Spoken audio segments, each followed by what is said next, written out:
You're listening to Bring Me the Axe. I'm Brian White. I'm one half of this morbid equation, and I'm joined by my co-host and brother, Dave White. Hey, Dave, how you doing over there? Oh, thank you for asking. We have reached that point of winter. It's like the doldrums of winter, where there's just nothing going on. All the snow is dirty. Yeah, like This is gray all the time. We don't really have any snow. Like, it snowed a couple times, but nothing has lasted, and so it's just kind of like shitty and gray and fucking cold all the time. And there's like nothing to look forward to for like, I don't know, 6 months or something. 5 years. Man, and you're moving to a place where winter is like 7 months of the year. Well, don't jinx it. I do find it kind of interesting. It's like, well, I hate winter more than anything in the world, but everywhere that I live or will live, just gonna be cold. You're moving to a place where they do winter on expert mode. Yeah. Survival mode. Yeah, some bullshit. Yeah, I don't know. It's cold. What are you gonna do? I mean, there's nothing I can do about it. It's New England.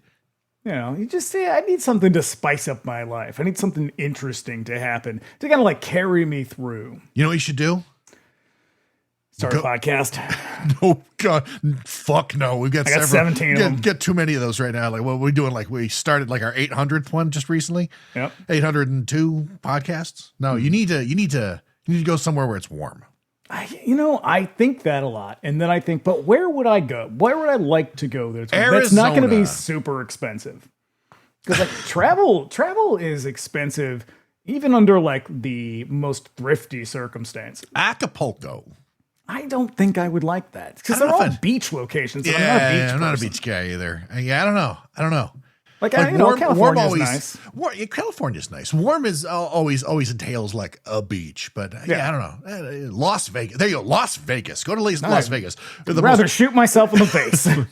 Cursed hole in the earth. Yeah, Las Vegas. No, thank you. I don't know. Yeah, I don't know. Cold it is. Whatever. So we practically grew up in neighborhood video stores, and steady diet of utter garbage that those shops provided us with continues unabated to this day. There's no one else I enjoy chopping it up with more about trashy movies than Dave. Just before we get into it, here's a little housekeeping. If you want to keep up with us between episodes, you can also find us on Instagram at Bring Me the Axe Pod, and Dave's over there at That Queer Wolf.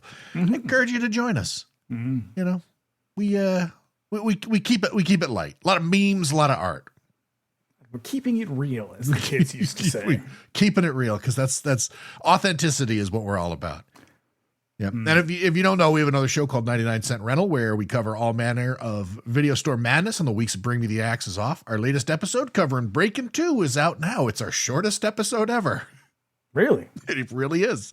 By quite a bit, actually. Yeah. Even compared to the early ones. Yeah. I think before that, our earliest episode was our very first episode, our shortest one. I mean, yeah. All right. We just didn't have that much to say about Breakin' 2. Yeah. Which is too bad, because I was prepared for that one to go. Well, I got some zingers for this one. So do I. Yep. That's out now. We'll be back next week to look at Massimo Dallamano's Giallo. What have you done to Solange for January, Giallo? Man, Massimo Dallamano, that guy was fucking unbeatable for like a solid 8 years. Yeah. Yeah, he was definitely one of the most consistent directors in Italy. Yeah. Fucking A. And I think we've picked his best one.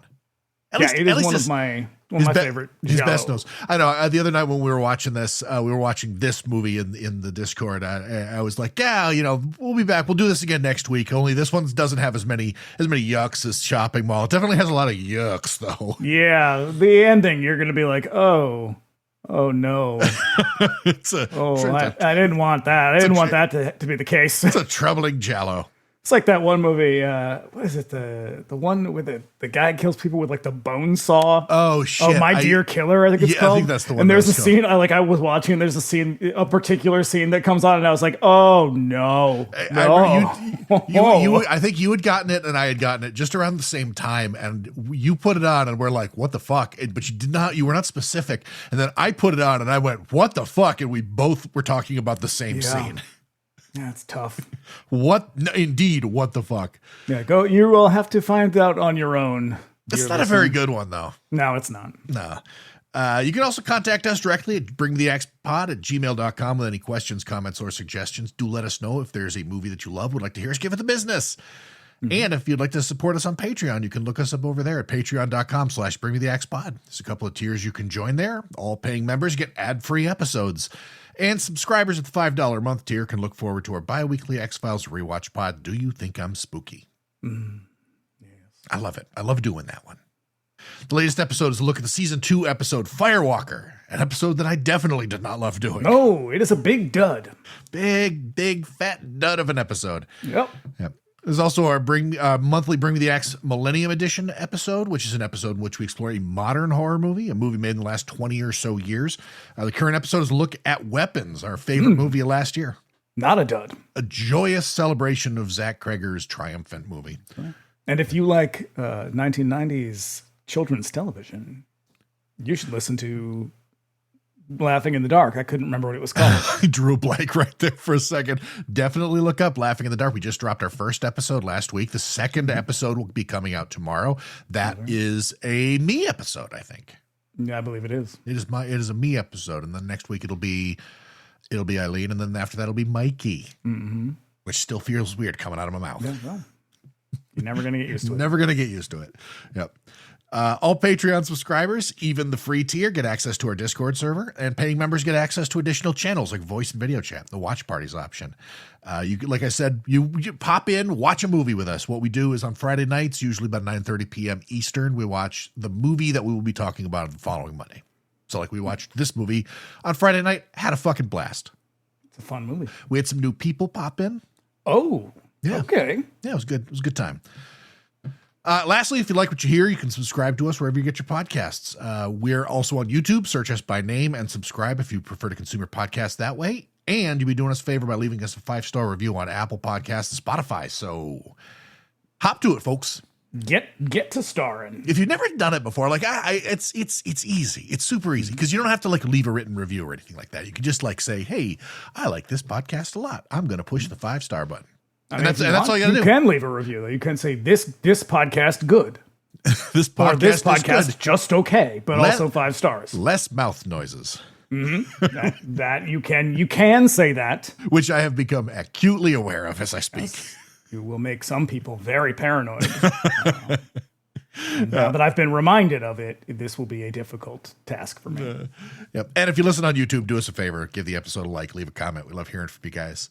Just want to get that all out of the way right at the top of the show so we can get into the steamy goodness. Here's the nitty gritty, as it were. Here we go. Here's the trailer.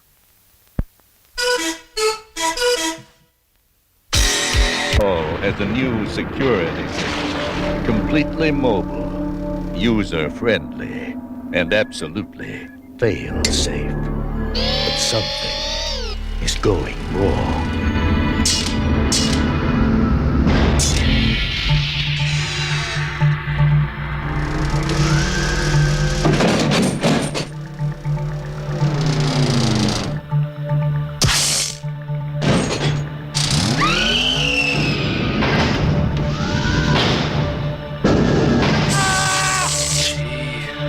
Killbots.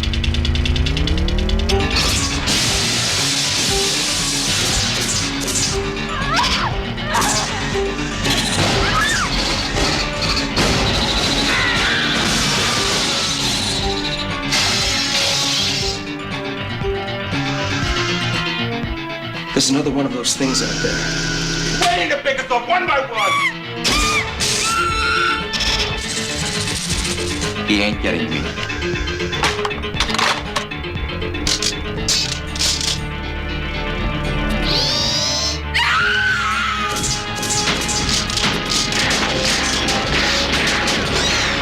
It's not stopping!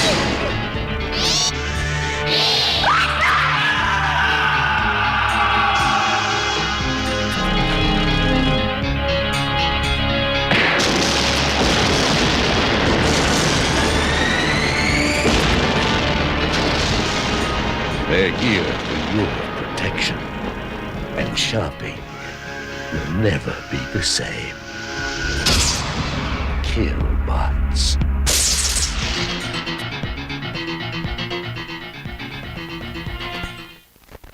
but also chopping mall.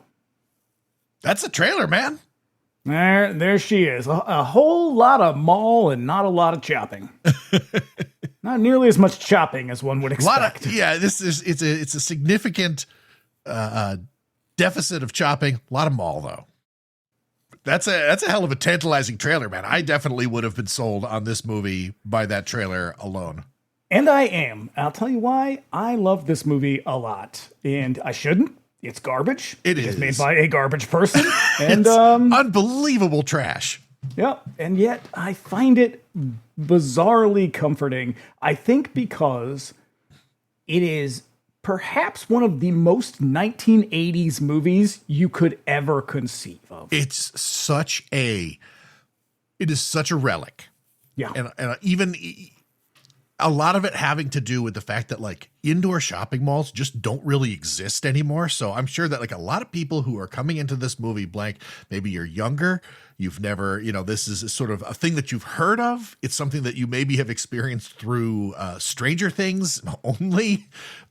This is sort of an alien experience, an indoor shopping mall. Yeah, pin in that for the ending because I got a lot of thoughts on that. Yeah, I've never been terribly precious about this one. I saw it, when I think I was in middle school, and yeah, this was on TV a lot.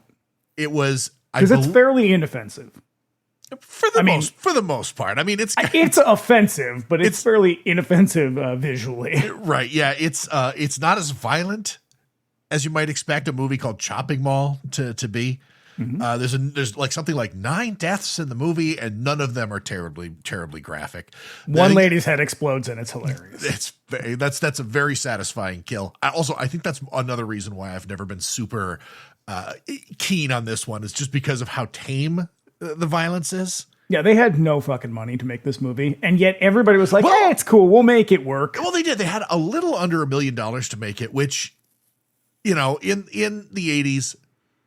That's a low budget, but yeah. for what they did, they spent most of the money on the robots, which is amazing because they're made out of like spare parts of garbage. They're cool robots. I love them. Yeah, they are pretty cool. I love them so much. But yeah, in the end, this movie was a lot of fun. Like we did enjoy ourselves tremendously, mostly because of how absolutely outrageous it is. Yeah, it is a movie. They wrote the script in one day, and it feels like it. They wrote the script according to Wynorski, they wrote it in like several weeks. And I have a hard time believing that. Yeah, I read one day in an interview, and that makes a lot more sense. All right, so let's talk about it, shall we? Mm-hmm. The year was 1986. So here are some other. Bit of a declining era. It's the 80s on the downslide. We got two good years, and then everything was out of control. So here we go. Other movies released in 1986. Critters came out that year. I like Critters a lot. Is Dee Wallace in that? Yes, she is. It's a good movie. It's a fun movie. Scott Grimes, I think, is the kid's name. The one from American Dad.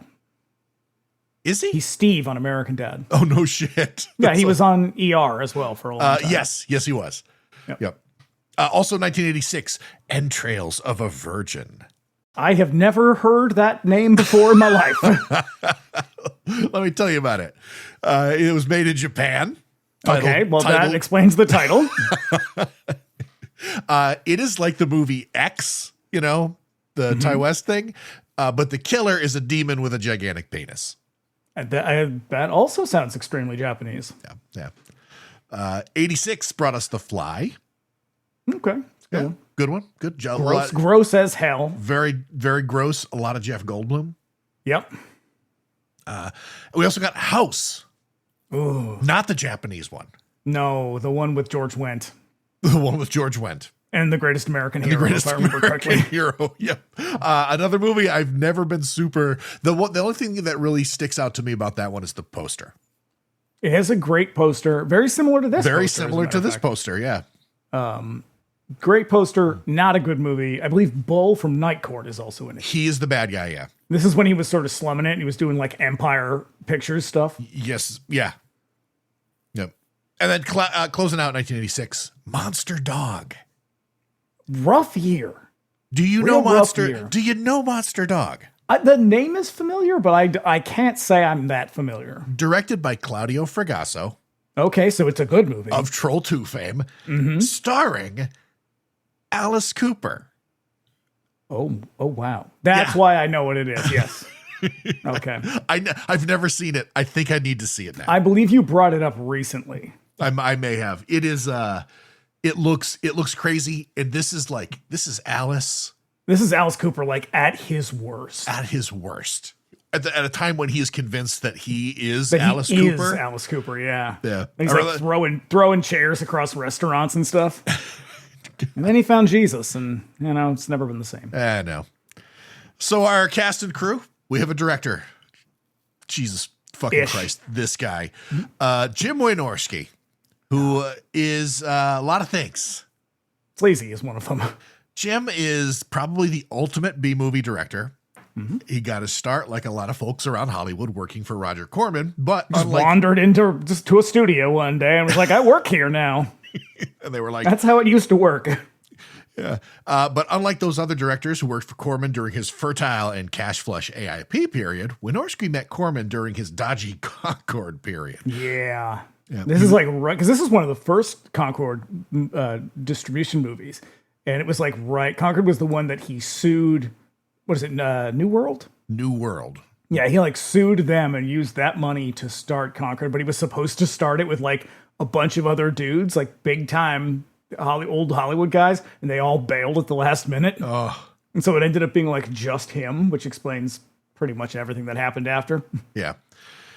He's at first, Wynorski is just a writer over there, and eventually he directs a movie called The Lost Empire, which is like a Indiana Jones on like a budget of $10. It sucks. It's an awful movie. I've never seen it. I every now and then when I'm feeling daring or I can't really think of anything else, I'll look at my Letterboxd like watch list and be like, ooh, there's a bunch of Concorde pictures on here that I've not seen. And I flirt with it every once in a while. And I never do. I think Alan Howarth did the score for it, which is pretty good. All right. Well, I mean, that's something. The only thing. That's the only thing. It leads to a lot of eventually, he moves out of the Concorde thing, starts working for himself, doing a lot of non-Corman softcore titles with titles like The Witches of Brestwick. Beautiful. Yeah. The Bear Wench Project. Oh, perhaps you've seen The Breastford Wives. The Devil Wears Nada. Now, to be fair, these movies are all relatively new. He did not start making these until recently. He always made kind of porn stuff, but these are all new titles. The thing about Wynorski is I know him mostly because of all of his like sleazy T&A movies. Yeah, his stupid softcore movies. But he's worked in like action movies. He's made really shitty comedies that aren't funny. He's made like shitty sequel stuff. Like he made Return of the Swamp Thing. Yeah. He did Munchie. Yep. Terrible film. He did Not of This Earth, that movie with Tracy Lords. Yep. Like that was like her first non-porn movie, I think. Yeah. And I'm sure he has a lot of sleazy things to say about her. I'm sure he does. Yeah. Oh, rounding it out, The Hills Have Thighs. Yes. That's one of the best ones. God damn it. I missed that shit. I wouldn't watch this. Still make I would not watch this shit with like, in a million years, but these titles fucking rule. Yeah, I have in recent months, for reasons I will not get into, looked into a lot of like horror porn titles, and like the movies themselves are like, I don't know that this shit should go together at all anyway, but the titles are usually pretty hilarious. Oh, God, it's so fucking funny. He also did a lot of work with his friend and equally as horny pervert Fred Olin Ray. Yeah, I know. I often get their movies confused because they share the same casts. They have the same shitty aesthetic. Yeah. So like I very seldom get it straight with these two. I will say, I think the two of these dudes represent the worst aspects of sort of like 80s indie movies, like which was usually like genre films, horror, sci-fi, and comedy stuff sometimes. And they just represent the worst aspects of it. Like the objectification of women is pretty much a constant, and it's the only thing that carries these movies. Years ago, Severin put out Screwballs, which I don't know who directed it, but Wynorski wrote that one. He directed it, I think. That's the Meatballs ripoff. It's Porky's basically. Yeah. I think he did. He wrote that or directed it. But anyways, that one is like peak Wynorski, where like it's like cast of super horny dudes. There's all these chicks like throwing themselves at these super horny dudes, and they're just like not interested in them because they want the girl whose name is Chastity something or other. And nice. She's like the untouchable virgin that they all want to be the one to break. It's like the grossest bullshit I've ever seen. Yeah. What if Bob Clark had no talent? Yeah. But knew how to turn a camera on. Is this dude a creep? Oh yeah, for sure. Refer to his reason for casting Kelli Maroney. Oh no, we're going to get to that. I have a quote. Actually, here it is. Let's talk about Kelli Maroney, who was cast in this movie because Wynorski wanted to date her. Quite literally, that is what he said. He said, I had seen Kelli in a couple of things and I wanted to date her, so I figured the one way to make that happen was to put her in a movie. Now, in case you're not aware of everyone's ages in this, Kelli Maroney was about 22 years old. Jim Wynorski was like 40. Yeah. Yeah. And then I think there was another interview where he was like, yeah, we dated for a little while, actually. And I was like, no, you fucking didn't. No. While we're on that, to that point, I rarely do. I prefer contemporaneous stuff every time I'm doing research, unless I need to flash forward. So I don't usually read modern stuff, but there really isn't a lot to say about when this came out because nobody gave a shit. So I was reading a lot of like more recent stuff, and the discourse and fandom around this movie, sort of such as they are really pretty gross. Like it's really sexist and like misogynistic in ways that I find like even surprising for horror. Like, because that shit is not uncommon where you'll just get dudes being like, yeah, I like how many boobs are in this movie. And I'm like, oh, yikes, you need to grow up a lot. But that's pretty much what everything about this movie is, just like, yeah, you get a lot of hot chicks. I'm like, for fuck's sake, man. You're like 30. Why are you still talking like that? A commentary from a guy on YouTube, like the fucking wall of Blu-rays behind him, cast in red and blue lights. Oh, man. It sucks. It's like everything I hate about horror fandom. I know. Those people don't listen to this podcast, so go off. Well, I will. I have gone out of my way to rid my life of men like that, and so every time they creep back in, even in mediated form, I'm always like, oh yeah, how did you get in? Who are you? No. So Kelli was brought in to replace Dana Kimmel, who played Chris in Friday the 13th Part 3. When she made it clear that she wouldn't do any nude scenes, which is wild given how Kelli is pretty much the only woman in the movie who keeps her clothes on. Yeah. And then actually... She's supposed to be. Like, she's the character that's like, she's the chaste girl. Yeah. Mm-hmm. Actually, according to Maroney, Kimmel's objection was actually to the curse words in the dialogue.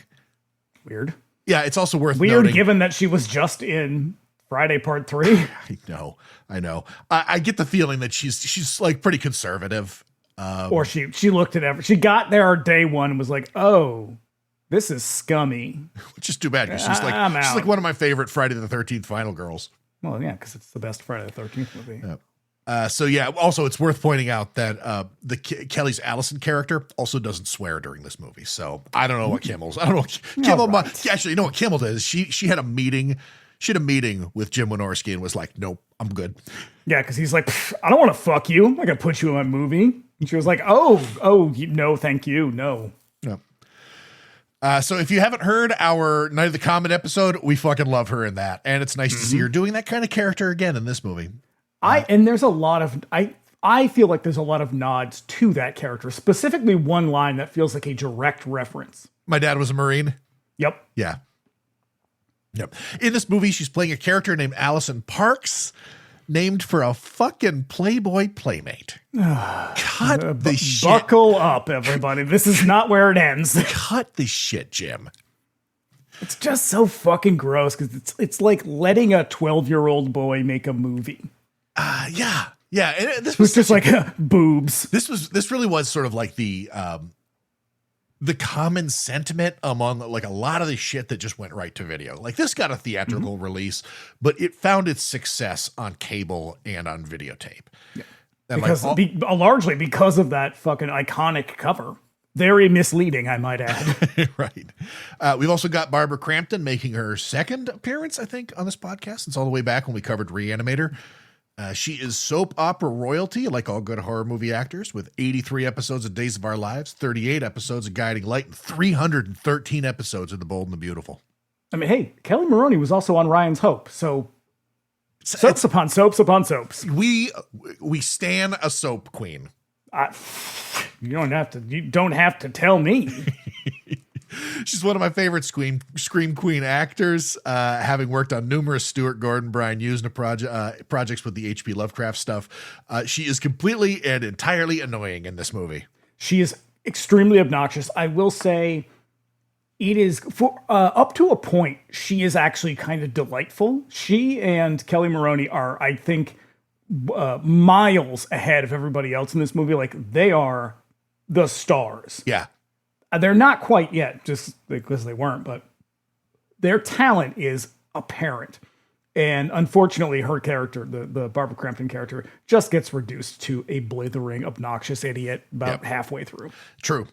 However, she's got the best outfits. She does. Whoa. She feels very authentically, much like Kelli Maroney in Night of the Comet. Barbara Crampton feels sort of authentically 80s teen-ish. Their ages in this are a little bit slippery. They're supposed to be teens again. These people are like 18 years old going on 35. Yeah. No, the married couple, they're like 40. Yeah. Yeah. Yeah. Also, that dude was in Friday the 13th Part 2. That's about it. Tony O'Dell is our last of the trifecta, who between his roles in this movie and as Jimmy, one of Johnny's Cobra Kai goons in The Karate Kid, he acted in a heinous sci-fi horror movie called Evils of the Night. He was also in Head of the Class. He was, but let me tell you about this, because I describe Evils of the Night as weapons grade tubi trash. It is something, it's like someone made a sci-fi porno, but left all the fucking on the cutting room floor. What fucking there is absolutely grotesque. See a man frantically lick a woman's head, neck, and torso like a puppy set to a ripoff of Endless Love. Oh, Lord. The rest of this movie is like Ed Wood in the 80s. It's also got John Carradine and Julie Newmar. Well, hey, John Carradine never saw a movie he didn't want to be in. And by the end of that man's life, he was so twisted up with arthritis, and yet there he is. There's a wheeling him in. He's got gambling debts to pay. That's right. Yeah, and then 80s, like you said, 80s sitcom freaks might also remember him as Alan from Head of the Class. Yep. So we got some taglines. And he was in Breakin'. No. That's it's the other one. Who's the other guy. The guy who plays Greg. I can't remember his The goofy one. Yeah, with funny teeth. Yeah, huge teeth. So taglines. Where shopping can cost you an arm and a leg. I mean, but not really. There's not a lot of chopping. There is nary a chop in this film. They want you to think so because, like, slasher movies were it. That's true. And their original... They lied to us to lure us in. That's right. And God bless them. I mean, it fucking worked. Worked. Because I remember when I saw this for the first time, I was like, what the fuck was with the robots? I mean, then I liked it. But, like, at the same time, I was like, I was sold an entirely different movie here. Mm-hmm. We also got... This is from the original Killbots poster. Tonight, Park Plaza Mall switches on the world's toughest security force. Absolutely nothing can go wrong. As long as you don't throw paint at them or shine a mirror in their direction. And then lastly, shopping will never be the same. Originally released in 1986 under the title Killbots. When the movie performed poorly under this title, Concord pulled it, cutting 15 fucking minutes from an already really short runtime. And I can tell you at least one of the scenes is in the trailer that got cut. Which was it? Where the snakes are crawling on her. Oh, that right. scene is in the movie, but not that particular part. They must have cut that part out. Yeah. Which, if I had to cover myself in fucking disgusting snakes and then they cut it out of the movie, I'd be pissed. Snakes and spiders? Oh, God. When they did that, I was like, what is with this fucking scene? But at the same time, I hate that shit. I hate that shit. Gross. Yeah, no, fuck that shit. Apparently there's a TV version of the movie that, because it's so fucking short, like when it ran on like USA Up All Night and stuff, it's like sort of like The Warriors, where there are scenes in the TV version that are not in the video cut. They're not really available anywhere. I was convinced it's because that version is taken from a VHS of, I think, Killbots. All right, because they couldn't get their hands on the original transfer, like the original negative of the film, because of weird legal stuff.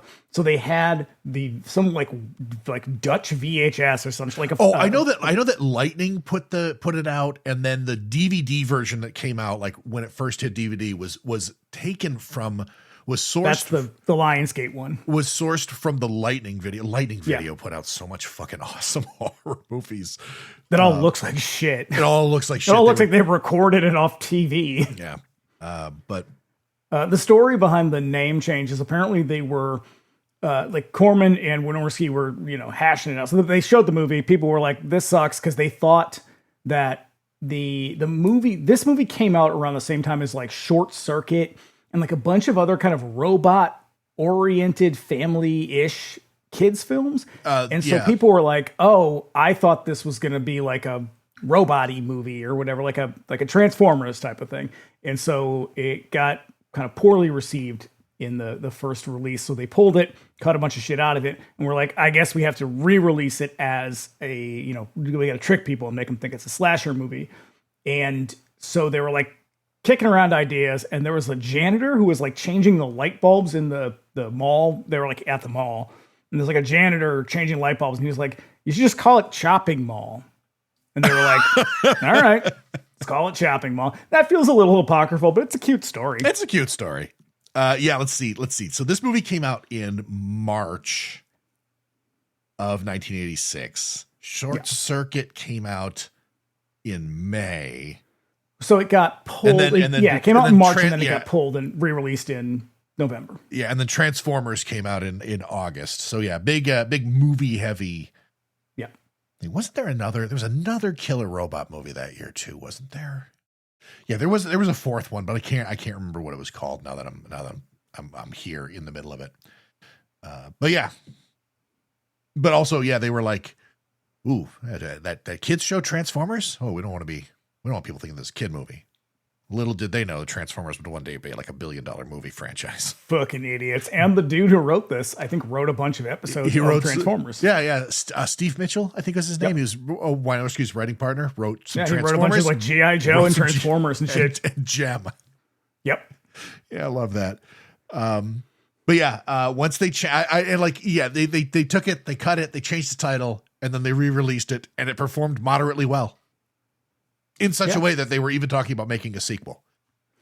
Except Wynorski seems like he always was like, no, I don't want to make a sequel like this. And I firmly agree. Like, you get about 3/4 of the way through this movie, and the plot, as little as it is, it has run dry. Like, you're like, all right, wrap it up. Well, that's why I think like the last like 30 minutes of the movie is literally we run over here, we shoot the robots, we run over there, we shoot the robots, and then somebody gets killed. And then it's just that for like the last right, because there's as much as this is a horror movie, it's not supposed to be scary. It's supposed to be a little tongue in cheek.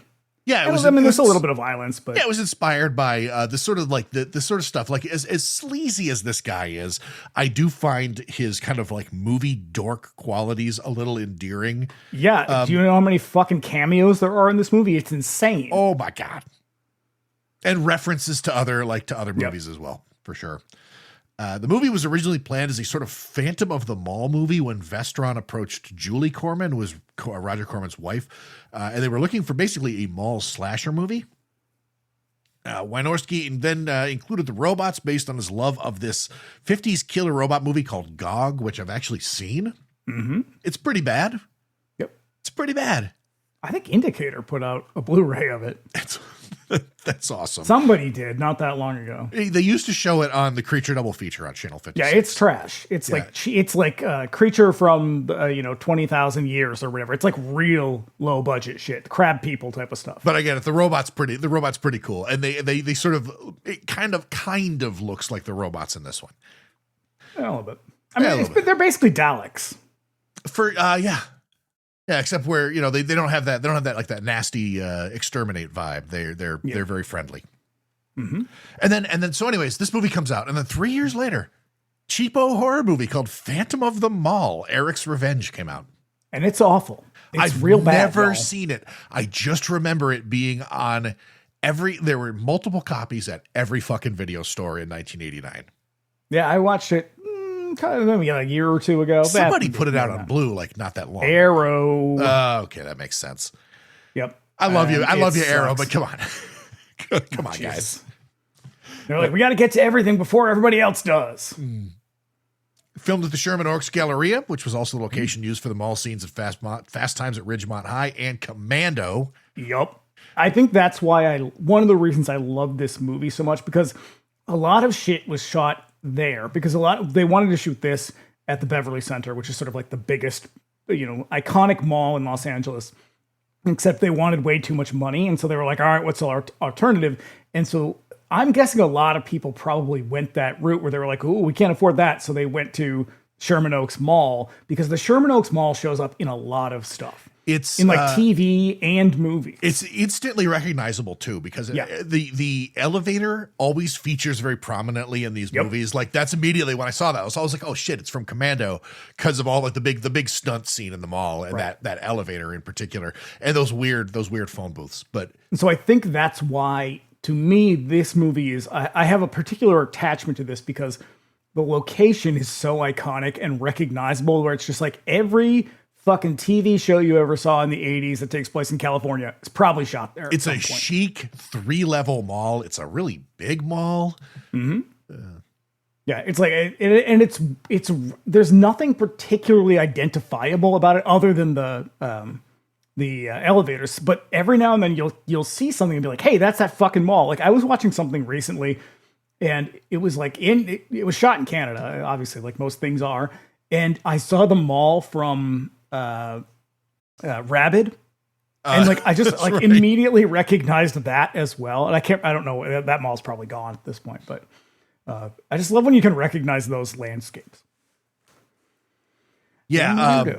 What is it? They have a licorice pizza in the place, which you can, if you're not familiar, it's like a kind of like LA record store of note. And that's the place in Fast Times when like Mike Damone gives Rat the Led Zeppelin 4 tape. That always stuck out in my mind for some reason. But yeah. Led Zeppelin 4.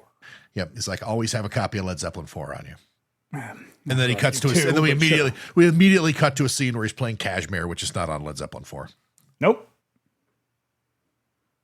Idiots. These fucking morons. Philistines. It's a Russell Crowe movie. You would think they would be up on that shit. Yeah, he was basically in Led Zeppelin. Not Russell Crowe, Cameron Crowe. They were both in Led Zeppelin. Yeah. I'm sure Russell Crowe fought Led Zeppelin in some way. Nope. No. Also, lastly, there have been numerous attempts to remake this movie, which always fall flat. I'm surprised they haven't. Doesn't it feel like something Eli Roth would do? Like someone, like some hack who James has very Wan little was talent. the guy who had it for, I think, most recently. But at this point, like, what do you do? Because like shopping malls are like a thing of the fucking past. Like the Fox Run Mall up here is going to be bulldozed. I heard it's being torn down. Is being bulldozed like next month. Well, every person listening has no idea what you're talking about, but it makes me sad all the same.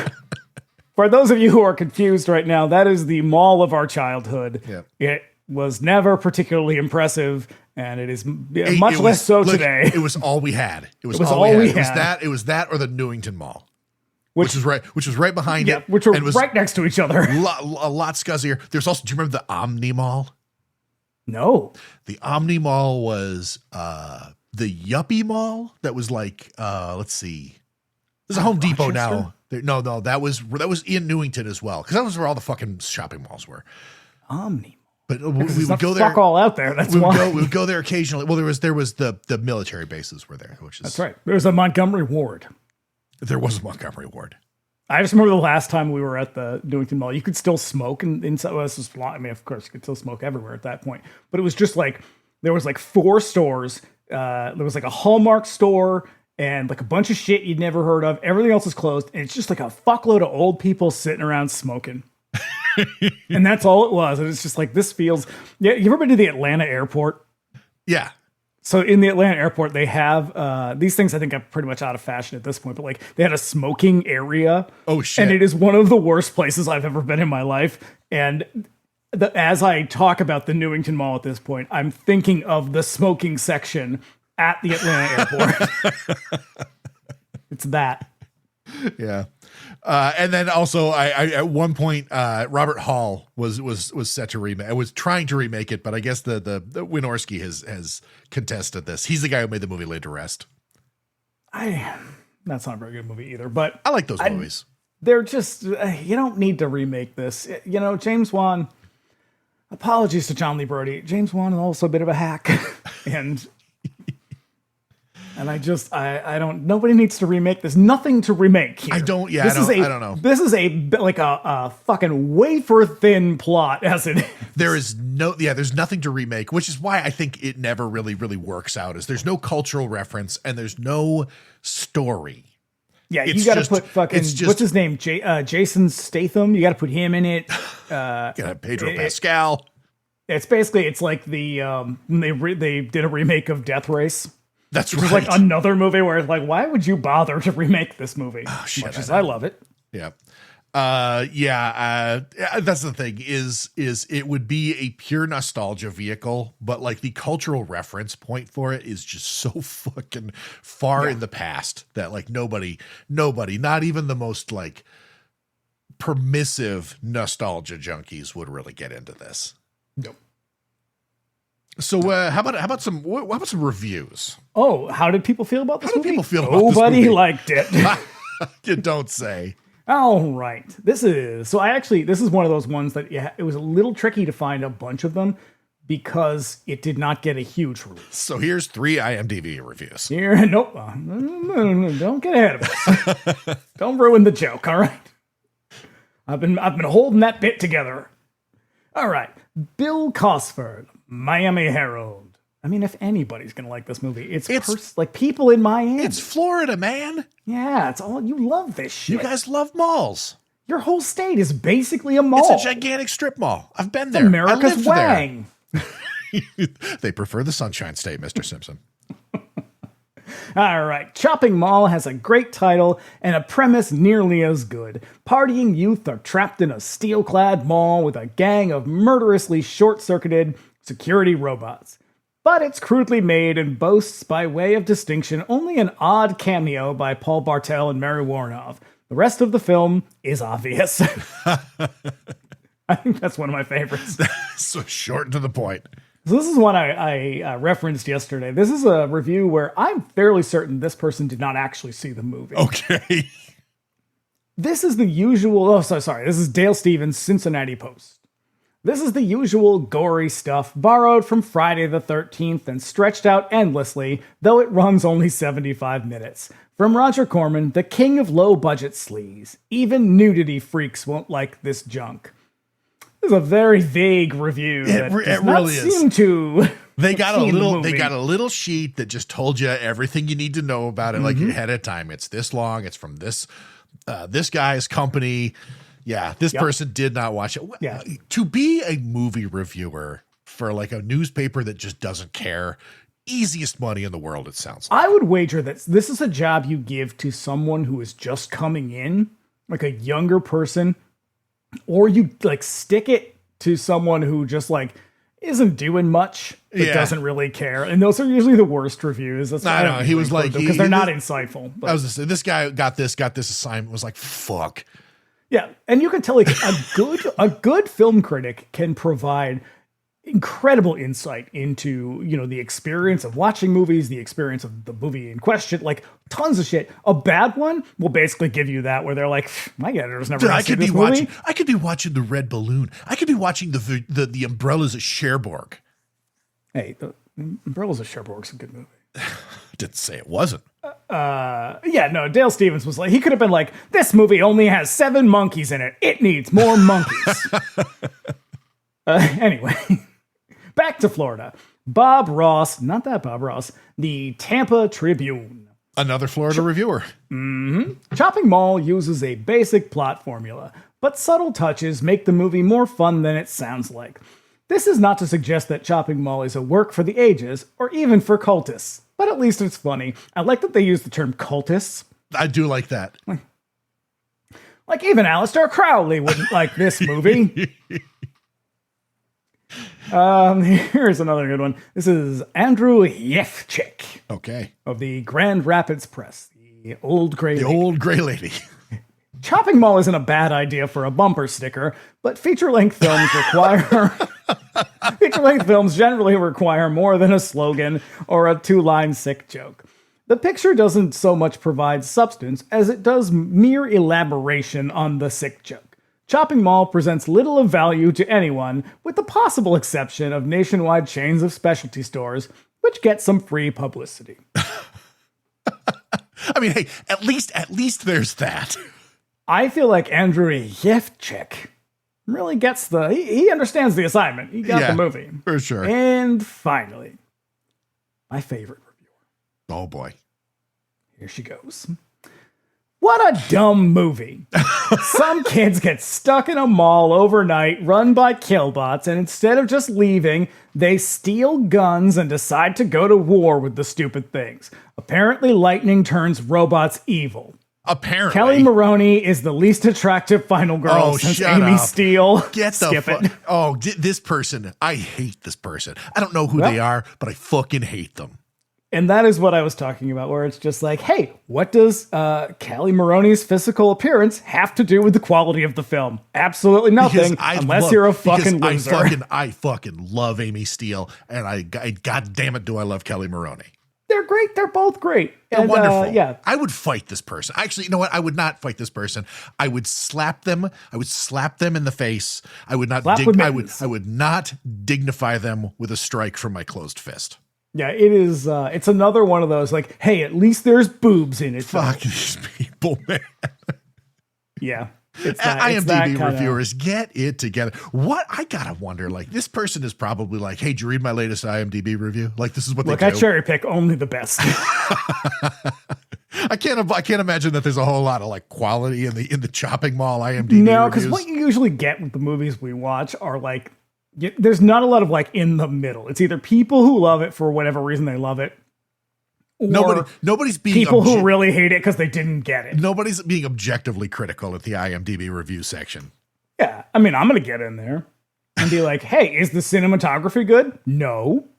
Is the score good? Also, sometimes, but not really. Sometimes I do like the music in this movie. The music in this is actually kind of fun. There's a great story about the soundtrack. So Waxwork Records put out the soundtrack in, I think, 2013. And they have, when Waxwork puts out a new release of anything, they unless it is forbidden by their contract, the licensing agreement, they will have a new artist do new art, like art for the release. Yeah. And so they get this, there as an artist, I don't know if it's a single person or like a group. What they're called, I think they're called We Buy Your Kids or something like that. Okay. Like that's the name they go by. And it's a very distinct style. Like if you knew who they were and you saw it, you'd recognize it instantly. And it's not great. It's this kind of thing where it's like, I'm not sure they saw the movie either. it's kind of fun it's a very 80s looking. But when Jim Wynorski saw it, he had originally agreed to do liner notes, and he was like, you can't use my liner notes if you're going to use this artwork for it. No and shit. like, so they used his awful comments about it. He's like, this is the worst thing I've ever seen. I wish nobody buys this thing. And they use it in like an ad campaign for that. It's kind of funny. And it's funny because he brought it up again in another interview. And I was like, damn, man, this guy like really hates it. Like, is it good artwork? No, not particularly. I looked them up. I definitely recognize the art style, and I could understand. But I'll tell you what, it's fucking perfect for the tone of the movie and like the movie. Yeah, they're setting. doing a Patrick Nagel type of thing. It just it kind of misses the mark of the movie and the music, but it's not that bad. It's fine. But he like took it deeply personally, and so every now and then they'll haul out that old fucking. Those chestnuts from him, and it's great. Damn, yeah. Also fun fact, we buy your kids, by the way. It's 2 people. Okay. Most expensive record I've ever purchased. No shit. Yeah, I have Did you buy it like cap. Did you buy it like aftermarket, or was it just like? Yes. Okay, I was gonna say because their shit. It had been out of print for a long time. Yeah, because I know their stuff tends to be pretty expensive from the jump. And I really wanted it because I actually do love the score for this movie, and so I really wanted it. And I was like, all right, because they like had gone through their warehouse and found a few copies. And this is a little sleazy. They like put them up on their website for like 3 times what they cost originally. And it's like, hey man, you just found this sitting around. Yeah. But because I'm a rube, eagerly paid them a lot of money for it. Only to have them repress it like 5 years later. Oh no. I could have just fucking waited. But hey, such is life. All right. Well, we're going to dive into the movie right after these messages. So, we open on a mall jewelry shop by night. A dude smashes the window and loots the display before making a fast getaway. And his shirt is extremely dirty. That's how you know he's a criminal. Years and years ago, like back in the 90s, like one of the last gigs I did with as a PA for Dad was for a series of commercials. It was a health insurance plan for cops, I think is what it was. Ew. Yeah, I know. God, I know in retrospect, but one of the things was like a series of scenes of cops like chasing down and like taking down bad guys. And they brought in like, I think one of the people that Dad like worked with also like owned a restaurant nearby. And so she just like got her fucking cook staff to come over, and they were like the not baddest dudes you've ever seen. And they just like dirtied them up to like make them look criminals and like put some fingerless gloves on them. It was hilarious. Oh man, come on. I know. Way too friendly looking, you know. It was the wait staff. It wasn't the cook staff. So anyways, movie. On his way out, he's stopped by a robot, which demands that he disarm. And then he shoots it a couple of times, doing no damage, and takes off running. The robot gives chase and eventually shoots him with a taser, which drops him. Yep. And then a title card informs us that the film is all over. It was all a ruse, a cunning attempt to trick the viewer. It's true. It would seem that this Classic. was all a product demo of the Securetronics Protector 101 robot at the Park Plaza Mall. And it is the most Elon Musk shit you've ever seen. Oh, like, I know. You can definitely see him rolling something like this out and then never delivering on it. In 3 years, this will replace all law enforcement. And if he did, they would also be made from old wheelchairs and broken car parts. It arrests you and then sets itself on fire. That's right. Explodes. Your head explode. In attendance are Paul and Mary Bland from the movie Eating Raoul for some reason. So I think this is the first of many cameos we're going to get from people. And they are there. So Julie Corman? Yes. That's her name.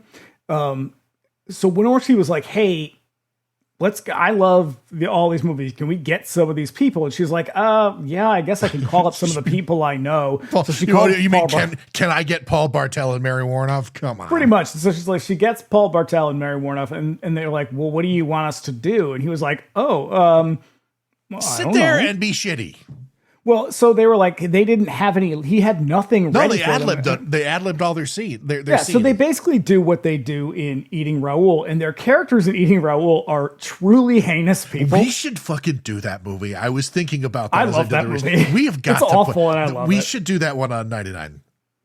Because Paul Bartel, we've talked about them a bunch of times because Mary Warnoff has said some shitty things about him ever since. Like, she was kind of his muse.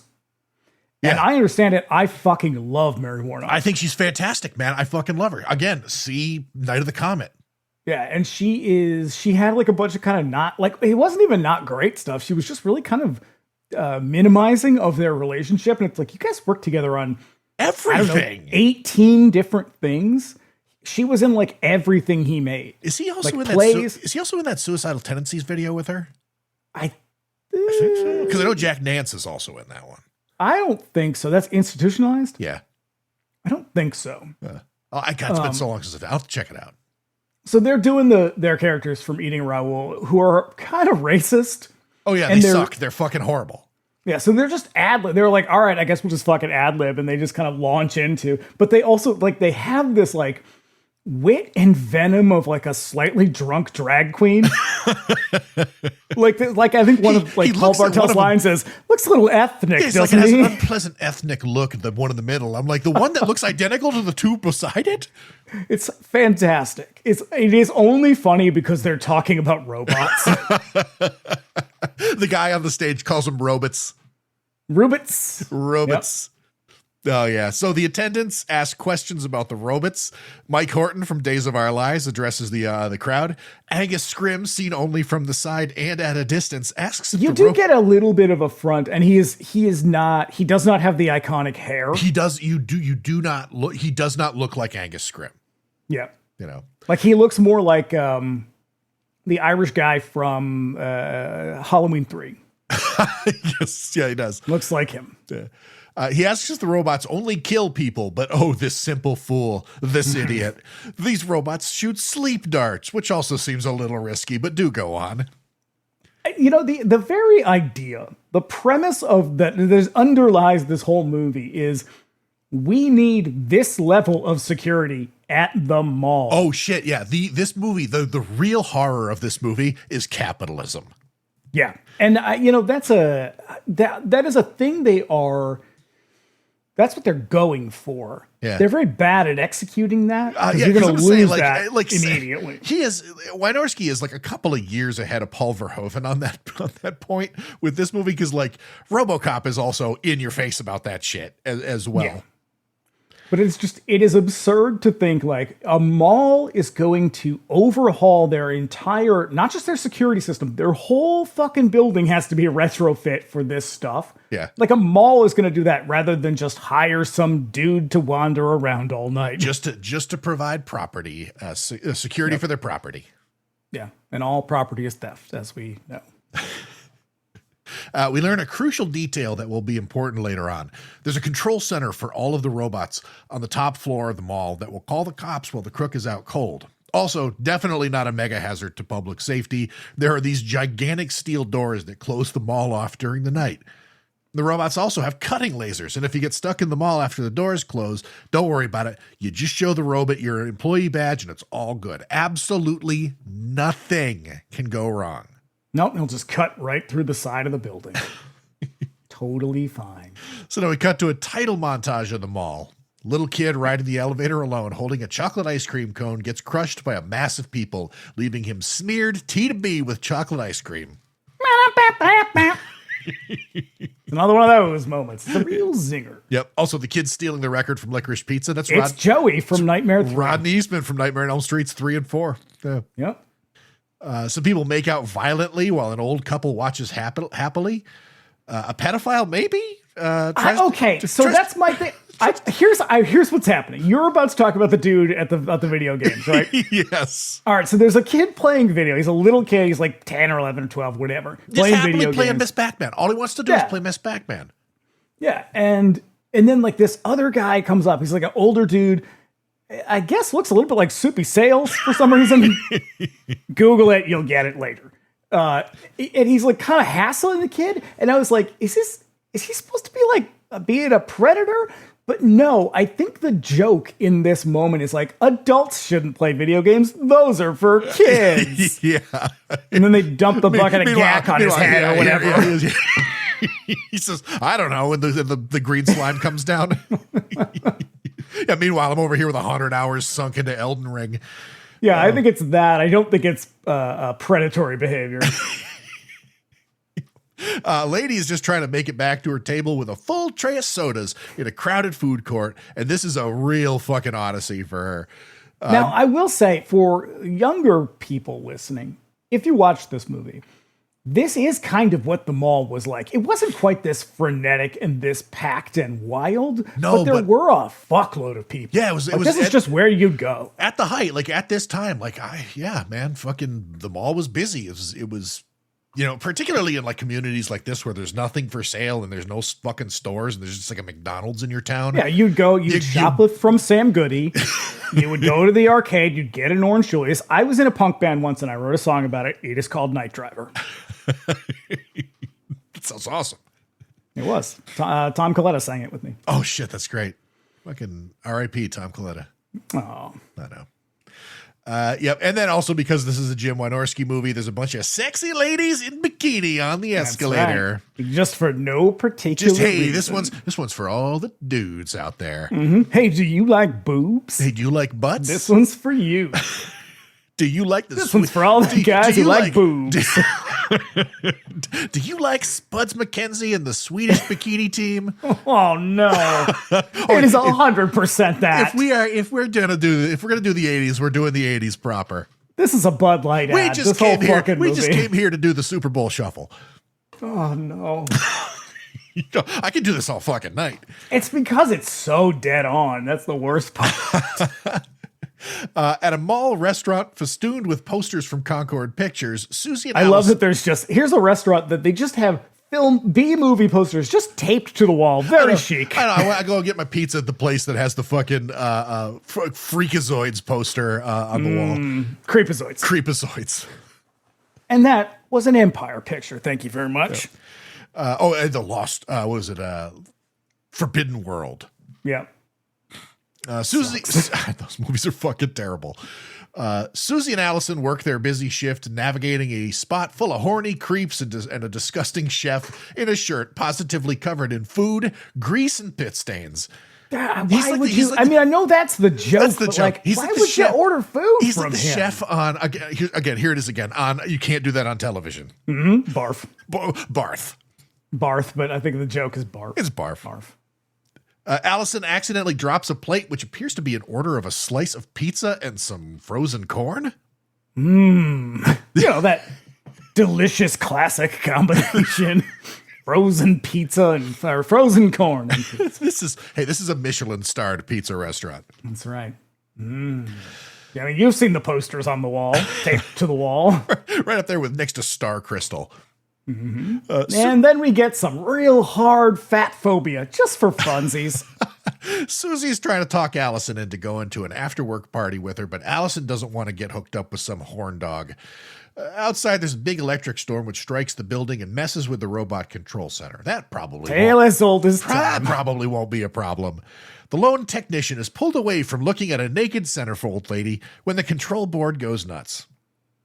And he gets it all. Finds it in the phone book? In the middle of the phone. Well, that's where he stashes it so the boss doesn't find it. That's where people keep their porn. Yeah, that's right, everybody. Before we had it on phones and computers, you just kept it in your phone book. This also, mega 80s movie trope, is the fucking the centerfold. Nope. God damn it. Yep. He gets it all under control, goes back to his FAP sesh. He's too busy looking at titties to notice that the robots came online, and one of them jams their claw appendage through the titties and crushes his throat. And this is when I realized that I was, from this point forward, going to be on the side of the Rubits. I also think this man should be killed. And I have very little love for the rest of the men in this film. Oh, God, these guys fucking blow. Mm-hmm. Over at the furniture store, the big dork Ferdy is stressing out over managing the store. The old man is out and he left him in charge. I do like Ferdy a little bit. I do like Ferdy a little bit. He's adorable. His bros, Greg, Kelly's fiance from Breaking 2, and Mike are totally stoked for the party tonight. It's going to be bodacious, bros. And Mike has a jaw that is not quite Habsburgian, but it is very square. Listen, let me paint a picture about Mike. Mike, it's a very angular picture. Mike, before he moved to Hollywood to make his movie-making dreams come true, Mike was... he was the lead enforcer for a senior league hockey team in Oshawa. Oh, okay. Like that's his look. He's got hockey hair. He's got a big jaw. He's a big guy. He'll definitely punch a guy on the ice. Like he'll throw the gloves star down. in our town in high school. He did. His lead performance in Brigadoon was just. That's right. The local papers are still talking about him. In The Crucible. He played John, whatever the fuck his name is. Goody Flanders. So they have a date for Ferdy. It's Susie from the previous scene. Just chill, Ferdy. Fuck the fuchsia. Let's party. I want a t-shirt that says "Fuck the fuchsia, it's Friday." Because these dudes are, you're going to be so excited that they're going to get killed by robots. Because they are like the epitome of young Republican. Like they all have too many teeth in their mouth, and their mouths are enormous somehow. Yeah, and they drive a Mercedes. Mm-hmm. Outside the mall, we find newlyweds Rick and Linda, who spent their wedding money on starting up an auto garage, which feels like a bit of backstory that kind of is intended to go somewhere and then it doesn't. Nope. No, I don't even know why they're bothering. No, they're every person in this movie is grist for the mill. Like everybody except for Ferdy and fucking Allison, they're all just cannon fodder. Yeah. Their truck will not start, and Rick isn't having so much luck, so Linda tries and gets it going. And I have a note that says, "A lady mechanic? How's that even possible?" They're going to the party, and they're bringing the beer. And they're bringing that hot, newly wed energy. Oh, man. Back at the mall. This party is going to be fucked. This is an orgy, right? You know, funny you say that. Michael asked me the same question, and I said, well, kind of, except they're all in the same room, but they're not all fucking together. It's group sex, in a sense. It is group sex, except they're all sort of segmented out. Like, you know, you get enough space, and it's like it's its own room, except there's other people. Listen, you're over 15 feet from you. You're over there. Your friends are fucking like 10 feet away. Everybody's just in the moment together, just enjoying this intimacy. Except for two of them who are watching a movie. That would be me at an orgy. I'd be like, it's fine. Just let me know when you guys are ready to go. I'm going to watch Dirty Dancing again. Get me over here at the buffet. Oh, I'm so smooth. So back at the mall, the place is closing. So Mike sneaks up on his girl, Leslie, and grabs her boobs. Also, don't skip the part where all the ladies are somehow in the mall locker room. Hang on. That's the next scene. I have a lot to say about this. They can't wait for the party and they start making out. But here comes Leslie's dad, the bad guy from Revenge of the Ninja. He obviously disapproves of Mike, and I totally get it. His NFL mullet screams dirtbag, but also his daughter seems old enough to make her own choices, even if it means getting her head blasted off by a killbot. Yeah, she's a 27-year-old college or a high school senior. Just listen, math is hard.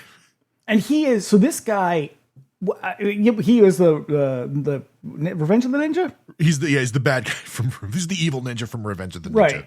And so, for some reason, because he's an old white man. Listen, Franco Nero was a ninja also. Hey, there is nothing Franco Nero can't do. He was in a Hallmark movie. And it was a good one. He's a fucking legend. I love that, like, this guy is stereotypical. Like, do you need a stodgy college dean / some girl's dad character? Oh, yeah, He's your go-to guy. He is the Henry Warnemont of movies. So after work, Susie and Allison are in the locker room, which I guess was a thing for employees at the mall, which had showers. standard mall employee locker room nudity. Yeah. Just an everyday occurrence. Seems weird to me, but here's what's weirder is that as they talk, Susie layers on 2 entire lace bodysuits that almost certainly had stirrups. And also she decorates this with a full set of rosary beads. Yeah. She's going to say the rosary later on. She's doing Madonna. Oh God. Okay. It's real cheap, lazy Madonna. this is the Madonna. Oh man. This is the 80s pop star costume at the fucking Spirit Halloween. Yep. Allison agrees to go to the party, and then they go over to the furniture store to meet the dudes. Ooh. And so this is the part I really liked, so Kelli, Maroney, and Barbara Crampton are, they leave the locker room like one does at the mall, and then they're on their way to the furniture store, and they're just kind of doing the like 2 girlfriends just kind of chit chat and shooting the shit as they walk, very enthusiastic. It feels really natural. They're both really good, and that's when I was like, oh, these are the standout actors of this movie. And like I said in the Night of the Comet one, it's a fucking shame that Barbara Crampton is at this point kind of iconic, but she still has been kind of relegated to genre film. This is coming out on the heels of Reanimator. Yeah. So yeah, apart from some soaps and a horror movie, this is her next feature. They're both really good. Yeah. I mean, again, her character, it is kind of a shame what they end up doing to her, but they're both so good. And you can just see it. They're head and shoulders better than everybody else in the movie. They've got that. They must have got really, you get the sense that the 2 of them probably really got along on set because they got a real friendship vibe about them. It feels really natural. And they kind of do her dirty later, but as soon as I saw that, I was like, oh, it's a fucking shame that these women should have been huge stars. And because they chose to be in horror movies or because that was all they could get or whatever reason, they just kind of got typecast and it sucks. Yeah. They did fine. They're in great movies. What's the thing is we've talked about the sort of weird gravity of horror, but the truth is there was so many of these fucking movies being made and the schedules were not like big, Hollywood feature films where they had you sort of stuck up for 3 months. You could do a bunch of these and make a pretty good living doing it. And nobody really had the forethought to think that this would have a lasting legacy going on. It was just a fucking job. There's no shame in any of these movies. They're, if you're an actor, you take fucking work. You're yeah. Just if you're a writer, you take fucking writing jobs. It just sucks. I'm sure they got looked down on and they got sort of pigeonholed. Yeah, absolutely. Because at the same time, horror, as much as the studios fucking hated it, they had that really awful relationship with it where they kind of begrudgingly made these movies because they made a lot of money, but they looked down on all the fucking people making them, acting in them, and certainly the people watching the movies. Yeah, and there were so many shit actors at the time where it's it sucks to see people who are good and they just got passed over, and there's probably a million more, but I digress. Yeah. So let's cut to the control center. The killbots have somehow, with our next cameo, we have somehow disposed of the dead guy's body. Garrett Graham stuffed him in a closet with their little tiny grabber hands. Those hands, by the way, they're just little grabbers, like those kids grabber. I love that shit. Grabber claws. I love that because they're very funny because they're always snip, snip, snip, snip.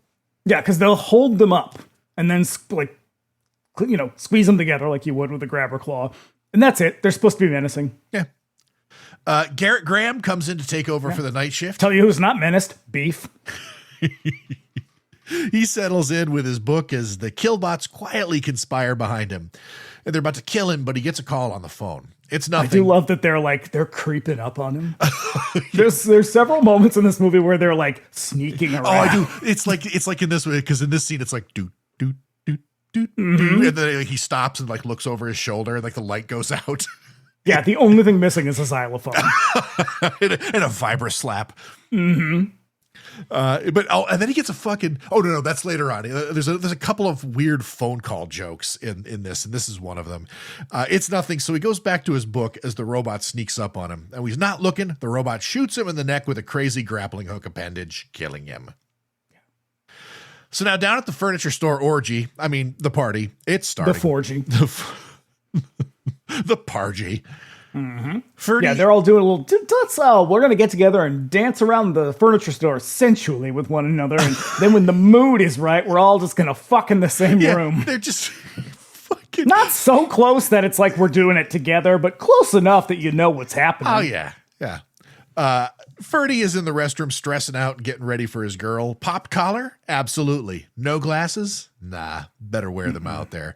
Out in the showroom, they're all just white people dancing to music that was probably only added in post. Oh, man. Susie and Greg drag Ferdy out to meet Allison. It's like love at first sight or something approximating that. That he is stunned by the volume and luster of her bouffant. Her hair. She has, I will later refer to it as a lion's mane. Kelli Maroney's hair fucking rules. It's the same cut as the Night of the Comet. Yep. So meanwhile, and if anyone is curious, it is Chuck Serino who does the soundtrack to this. If you've ever heard anything of his, it's in a Jim Wynorski movie. Meanwhile, the killbots roll out for their patrols. One of them drives by the furniture store, making a mental note to come back and kill these kids later. Mm-hmm. Later on, the partiers get undressed and get down to some light group sex on the showroom beds and sofa. So weird. So uncomfortable. I don't know if this actually happens. I'm going to guess it doesn't, but I don't want to go buy furniture. Hey, look, do what you want. Have fun out there. Be safe. But let's not present this to the public as if this is shit that people do all the time. What a weird ass party where it's just like, this is what kids do in the 80s. They go to the furniture store, they close it down, they crank up the music, and then they fuck each other. Greg and like normal American kids. I know. Greg and Susie in her very fashionable Guess jeans go through some routine about how she smells like pepperoni, and that's a good thing. Okay. Mike sounds like Ben Shapiro's wife. Oh, you smell like pepperoni. What do you mean by that? Oh, I love pepperoni. Mike tries to go down on Leslie, who is not into that, and Ferdy and how do you know that this movie was made by men? She says, Michael, I don't allow that. Oh. Yeah, I know. Jesus fucking Christ. Yeah. Dudes. Yeah. Totally grossed out by the notion. Yep. Boobs and butts. This movie for dudes. Yep. And then meanwhile, Ferdy and Allison are watching a horror movie on a nearby TV. The situation is just weird as hell.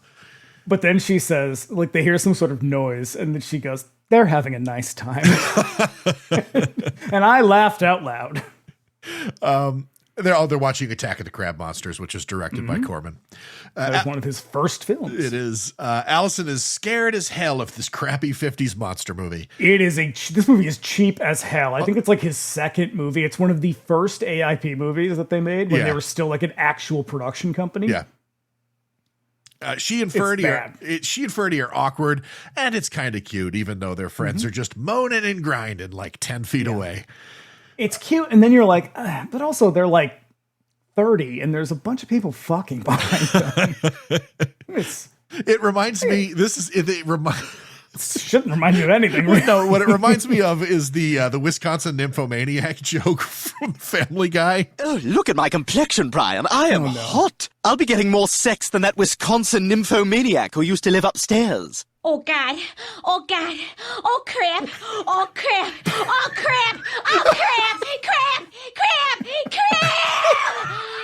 Crap. Oh, crap.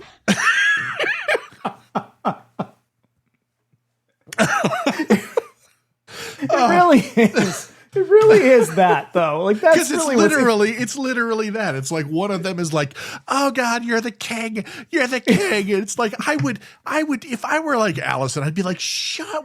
What am I doing here? What am I doing with my life?" This is when she says they're having a nice time. Which again, I feel like that's what I would say. But like, this is fine. just trying to make the best of a weird situation. Mm-hmm. Oh, so with the mall sealing the doors in an hour, Ferdy offers to take Allison home, but she's like, hey, let's hang out a little longer. And then she kisses him. She throws caution to the wind. Like, hey, listen, they're all having a good time. If they can fuck in a furniture store, the least she can do is take his glasses off. Out in the mall, Walter Paisley is mopping up what appears to be a huge pool of diarrhea. This is cameo number 78 or whatever. The old Dick Miller showing up again. And there's never a time. He's like James Caron. Like whenever I see him in anything, I'm like, oh, it's Dick Miller. He doesn't bring the same joy that James Caron brings me, but every time I see him, I smile. Because he's always Walter Paisley. Yep, always Walter There's a documentary about him, and he was like, just like a super nice guy. I've seen it. It's fantastic. Yeah. And it's just like, oh, he and his wife were married for like 70 years. Very happy. Yep. But here's a weird question. Why does he has a regular mop and bucket, like the big yellow squeezy bucket that you have. And then he has a second metal bucket that appears to be full of sludgy water just to throw on the floor. Yeah, I know. I don't know, man. Yeah. Weird choice. Now, his fellow custodians stop by with some beers to give him hell about it, and then along comes one of the killbots, which knocks over his bucket. Yeah, also his fellow custodians who are leaving the building for the night, presumably. This is the one person of color in the entire movie, and he's in it for about 30 seconds.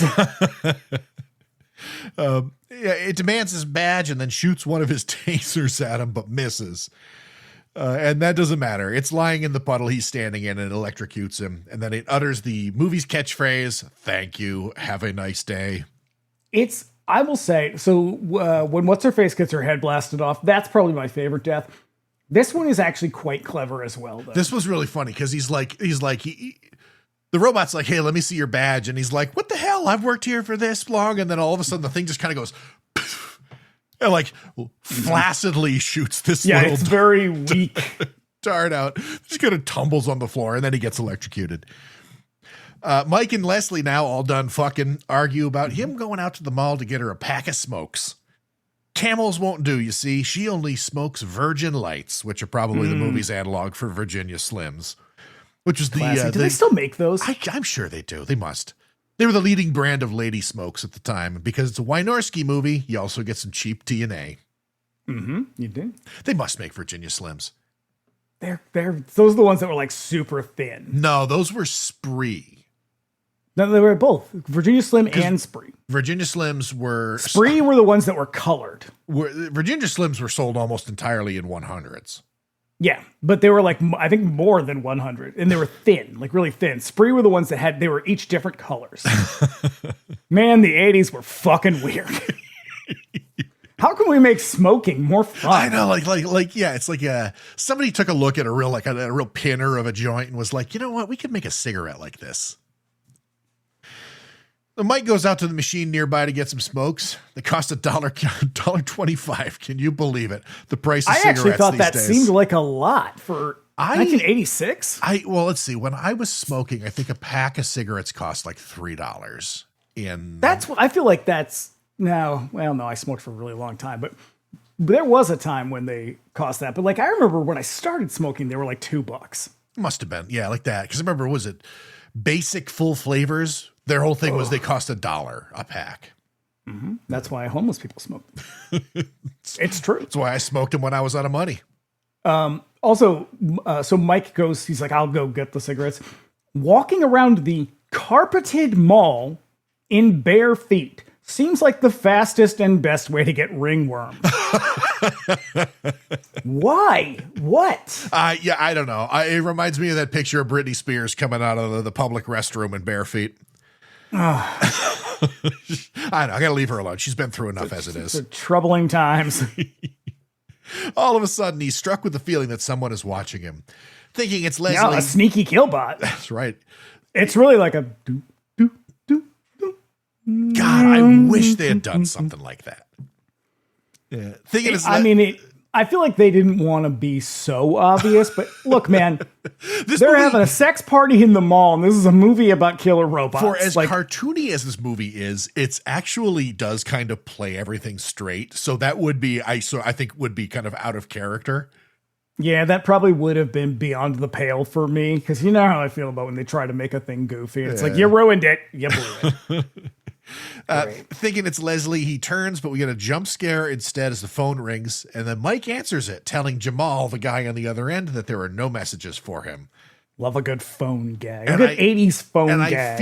I feel like this is a reference to some other movie that we've not seen. Probably, but also, do you know, Mike, every time they show him, he appears to be chewing something. He's like, he's always got gum in his cud. Mouth. Yeah, he's always got gum in his mouth. Is it gum? He's always like, and he's got that big fucking jaw and his huge chompers. He was probably fucking with the gum in his mouth too. Oh, okay. Well, that's why she was like, I don't like that. That's what she meant. Right. Also, I used to call the pay phones at the mall every once in a while. Payphones. Yeah. What a filthy idea. What, payphones at the mall or calling the payphones at the mall? Well, no, I just mean filthy. Like they're literally filthy. I don't mean like you were saying dirty things. Oh, no. I would call up and just see who answered, and then I would like tell them to have a nice day. They were like, is your refrigerator running? You got Prince Albert in a can? Exactly. Waka waka. That's good stuff. Yeah. When he goes back to get the smokes, he finds a killbot. That's life in New Hampshire, everybody. Just, hey, listen. Still. Not much to do here. That's still what he does for fun. Nobody answers. Though. I call the payphones at the mall. It's just a single payphone in an empty mall. Just an empty mall, and it just rings, reverberates throughout the entire building. It's the saddest sound you've ever heard. Shit, this is an analog horror movie coming together. If a payphone in the mall rings and no one is there to pick it up, does it make a sound?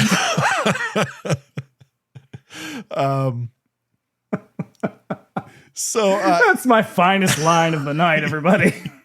It demands his badge, and he shows it, but in ED-209 fashion, the killbot advances on him anyway and shoots him with a dart, which knocks him out, and then it crushes his throat. Mm-hmm. Leslie goes out looking for him, close up on her ass as she walks. It is in a movie that is full of sleazy moments, this is the scummiest moment of all. It is ass in your face.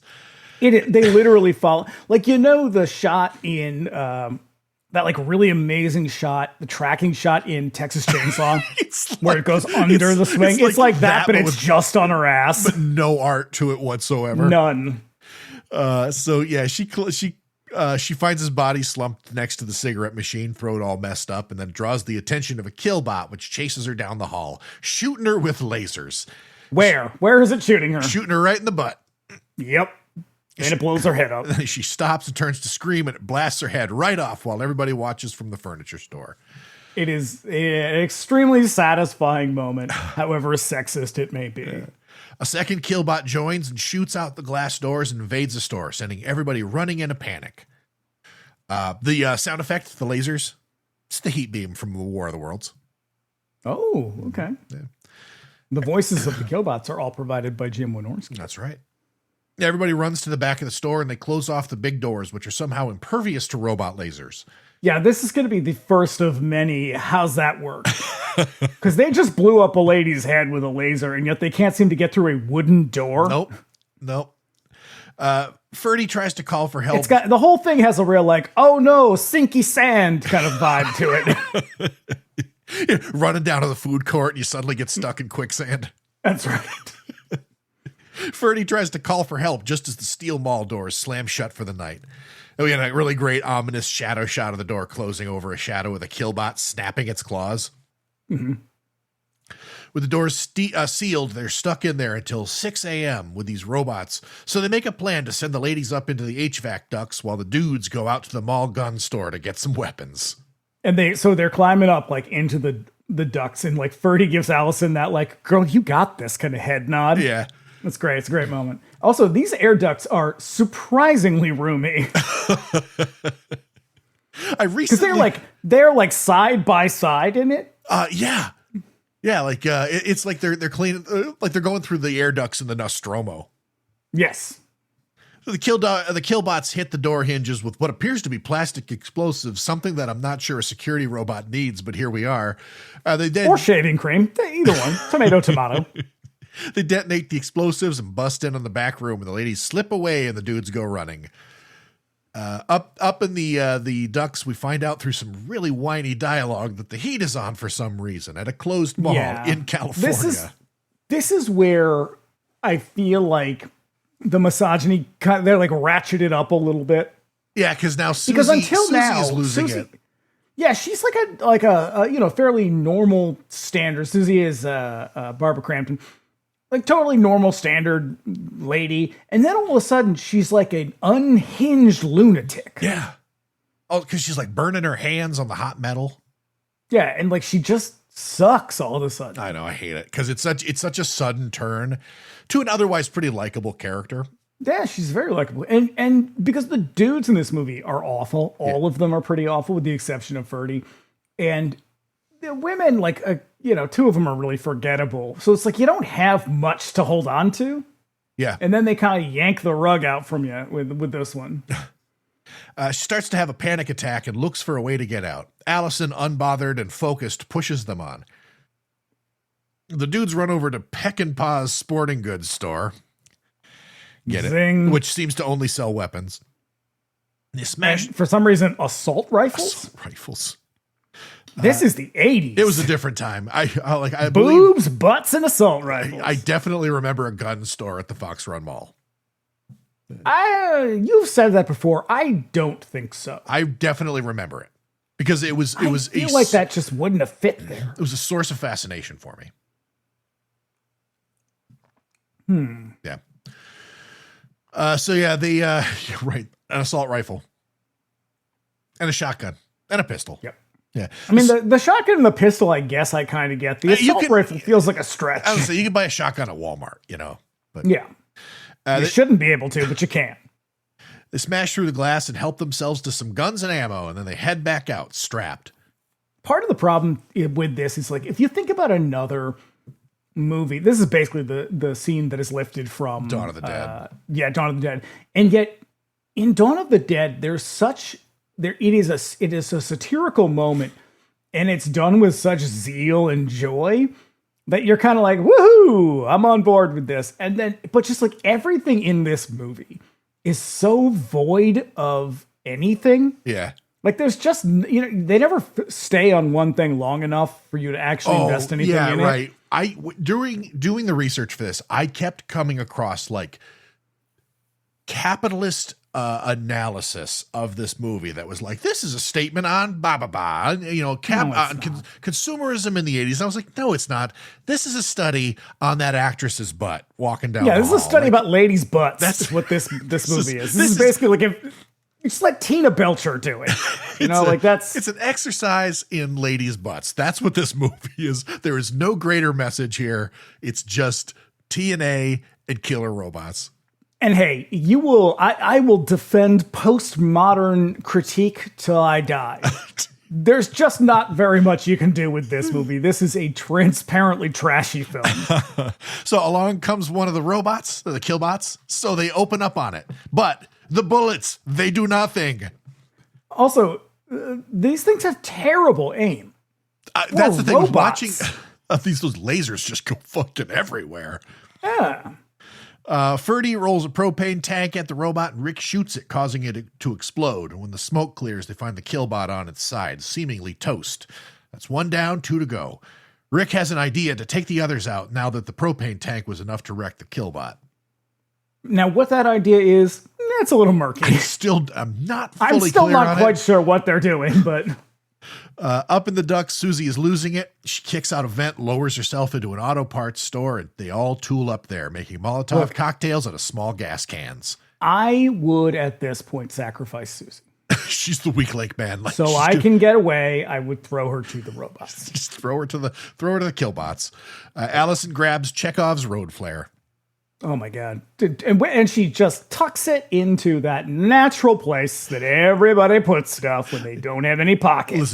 Listen, those ladies, their dresses don't come with pockets. At least that's what my favorite murder tells me.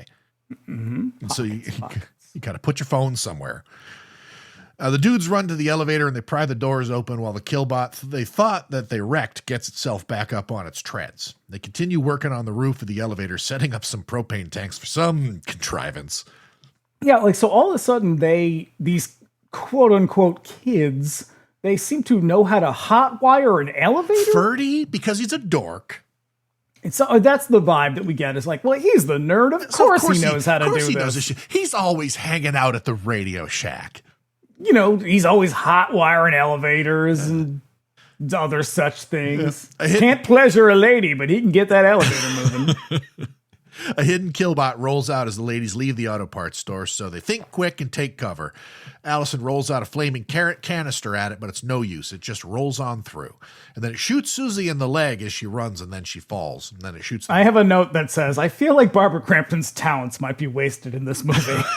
Because this death scene is very reminiscent of the Austin Powers steamroller death. It shoots the gas can next to her, which explodes and sets her on fire. Except it takes a solid 40 seconds for this to happen. Where it's just like, she's like, help me. They're right next to her. And they're all just like, no. I might get shot with robot lasers. But probably not, since these things cannot aim for shit. Oh. Once again, everybody goes running. Rick lures it into the elevator so Greg can shoot the canisters on top, but he's missing like crazy, so Allison takes over and hits. And but they also, so these are like just propane tanks, like the kinds you put on your grill. Yeah. But they're hooked up to something. What are they hooked up to and why? They like hook them up to like what looks like some kind of hoses on top of it. I think they're trying to blow up the cables that, hold the thing up. It's never explained. You're just supposed to be like, okay, they're on top of the elevator with explodey stuff. Yeah, there are explosions in this that are not obvious how they happened. So now, it sends the elevator crashing below and destroys the killbot. Maybe. They explode, sending the elevator crashing below, and it destroys the killbot. Thinking there's only one more killbot to go, they chill out at the pizza and corn restaurant where Linda does the math on how much damage they've done to the place and the price tag attached. But if you ask me, they have a pretty solid case to sue them all if they survive. Yeah, I mean, this is probably the weirdest part of the movie where they're like, these robots have freaked out. They've killed a lot of people at this point, and yet they still think that they're going to be financially responsible for this. Like, that's capitalism, kids. That's again, just the way it is. It's a study in capitalism and consumerism in the 80s and ladies' butts and butt stuff. So Greg is losing it over Susie's death, and then Ferdy remembers the control center on the 3rd level. I guess that's where they're going next. So Greg, possessed of a righteous anger, goes running ahead and runs straight into a killbot, which grabs him with its neon claws and throws him over the rail. I'm on fucking fire with these things. I call him Gambler. Throws him over the railing, sending him to his death 3 levels below. Along comes the surviving killbot, meaning there are 2 left to deal with. They approach as the survivors pry open the security door to a department store, and Allison gets shot in the arm with a laser as she slides in. And this is the point where I was just like, I think, like, I get the feeling that they got to this point in the movie and they were like, okay, I guess we need to wrap this up. The killbots use their cutting lasers to cut a hole in the gate while everybody runs to the control center. And also, just when you think they have one down, the killbot that crashed down in the elevator comes rolling back into action. This is where I realized that it's killing them off as couples. Oh, yeah. Like they couldn't allow an imbalance in the boy-girl ratio, so they just had to kill them in their gendered romantic pairs. they go down together. Because it's like Mike and then what's her name, Lisa, and then it's Greg Susie and Greg and Susie. It's just like you can't have one without the other. So they set up some mannequins and shoot at the killbots from cover, and when they're both close enough, they pull the covers off some mirrors, which reflects the lasers back at the robots, sending them into a crazed frenzy. Yeah, okay, here's the thing. These advanced killer robots can't tell the difference between humans and mannequins. Nope. They are easily defeated with a laser. No, these things were definitely built by Elon Musk. Mm-hmm. Linda gets shot in the chaos, and Rick, that fucking doofus, jumps on a nearby buggy and drives at the robot, shooting wildly. Then he crashes into the killbot, which electrocutes him, and he dies as it dies. It is an insane moment because for some reason, he's like, no, Linda. And so he jumps on this like weird little Zamboni, rides it very slowly into this thing. It reminds me of the same sort of scene from that Mystery Science Theater Space Mutiny. Or Reb Brown is driving it at the guy from Diabolique. And then he goes, ah! Oh, John Philip Law? Yeah. And then sort of takes his time jumping off. It's that. It's like, what is he doing? Why is it happening? Why am I even asking questions? Ferdy and Allison are all that's left now. Also, she's wearing a bloody bandage on her arm over her sweater. She ripped this off from, I had a note for a minute and I was just like, what is this note all about? It says, dear God, that wedding dress is so gauche. And I thought, what is that in reference to? And now that you say the thing on her arm, that's what it's. Okay, gotcha. Yeah. This drove us nuts in the Discord when we were watching it. Was like, why is it over the sweater? I mean, I guess the sweater is very fashionable. My thing was just like, hey, shut up. Yeah, this is where I realized I'm like, oh, this is why there's no sequel for this. There's really only so far you can take this plot before it gets like bone-shakingly dull. So now they split up in the back hallways of the mall, and there's all sorts of junk just tumbling down from all directions, scaring poor Allison. Yeah, she opens a closet at one point, and it's just like 80s sitcom closet. It's Fibber McGee's closet where just like all the shit falls on her. It's like a tennis racket and a basketball, bowling pin. She does eventually find herself cornered. That guitar she never plays. She does eventually find herself cornered by a grabby killbot and its funny little robot arms. As she screams for Ferdy, who comes running and shoots it in the face, disabling its laser. It chases Ferdy until he runs out of bullets, and instead he throws a fire extinguisher at it. The killbot throws it back, which knocks Ferdy on his back, smacking his head on the floor, a little pool of blood. Oh, Ferdy, we hardly knew ye. Hardly knew ye. And continues to chase Allison, who takes shelter in a pet store. She hides under some... It's an ordinary pet store with just reptiles and spiders of a tropical and mysterious nature. She hides under some cells containing sad mall pet store dogs. Hate that. You know what I hate even more? Spiders and snakes. I shuddered. I like the scene at the end of Pee-wee's Big Adventure. That scared the shit out of me when I was a kid because I hate them so much. So do I. You can't trust them. You don't know how they move. No, that's why I said they're mysterious. I mean, I know how they move in like a general sense. It doesn't seem natural though. No. So the killbot rumbles in like a bull in a china shop, knocking over all these terrariums containing spiders and snakes of a mysterious nature, which all inevitably crawl on Allison, who... Fuck that shit, man. So and she really was like consented to doing this, which yuck. I couldn't. I fucking couldn't. I would lose. So my fucking all we mind. see in the movie, so in the trailer, you see the snakes on her, which means they actually put snakes on her, which that's a hard no from me.